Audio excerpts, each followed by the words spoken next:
तपाईको सहकारीमा नीति नै छैन या नीति छ तर लागू गरिएको छैन, के हुन्छ? नमस्कार। सहकारीमा नीति किन चाहिन्छ? नीति भनेको सहकारी मार्गदर्शन हो।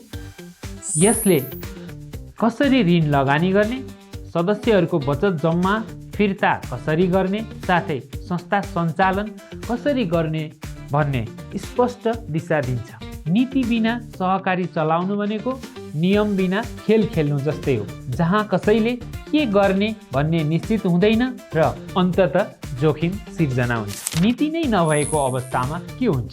कल्पना गर्नुहोस्, एकजना सदस्यले 5 लाख ऋण माग गर्नुभयो।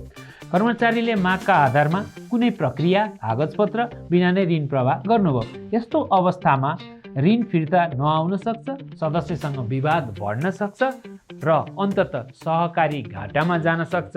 यसबाट के बुझिन्छ भने नीति नभएको संस्थाले गरेका कार्यहरूको कानुनी मान्यता प्राप्त हुँदैन।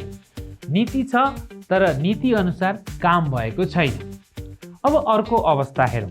सहकारीमा नीति त छ जसमा बिना धितो ऋण नदिने उल्लेख छ, तर सञ्चालकले नियम तोडेर आफू नजिकका व्यक्तिहरूलाई ऋण दिन लगाउँछन्। यस्तो अवस्थामा पक्षपात बढ्छ, नियमको मूल्य घट्छ र संस्था बिस्तारै कमजोर बन्दै जान्छ। त्यसैले नीति बनाउनु मात्रै पर्याप्त हुँदैन, त्यसलाई कडाइका साथ लागू गर्न पनि आवश्यक हुन्छ। नीति र विनियम नमिलेको अवस्थामा सहकारीमा विनियम सर्वोच्च कानुन हो। यसको परिपालना गर्नु सबैका लागि अपरिहार्य छ, तर सम्बन्धित पक्षलाई नै विनियममा लेखिएका कुराहरूका बारेमा केही थाहा छैन या जानकारी राख्न उपयुक्त ठान्नुहुन्न। हामीले काम गर्दा पनि यस्ता समस्या कयौं संस्थाहरूमा देख्यौँ। मानव संस्थाको विनियमले 3 लाखसम्म मात्र ऋण दिन पाइने व्यवस्था छ, तर नीतिले 5 लाख दिन मिल्ने गरी बनाइएको छ भने यो एउटा गम्भीर त्रुटि हो। यसले कानुनी जटिलता ल्याउन सक्छ र संस्था जोखिममा समेत पर्न सक्छ। त्यसैले नीति सधैँ विनियमसँग मेल खाने बनाउनु पर्छ।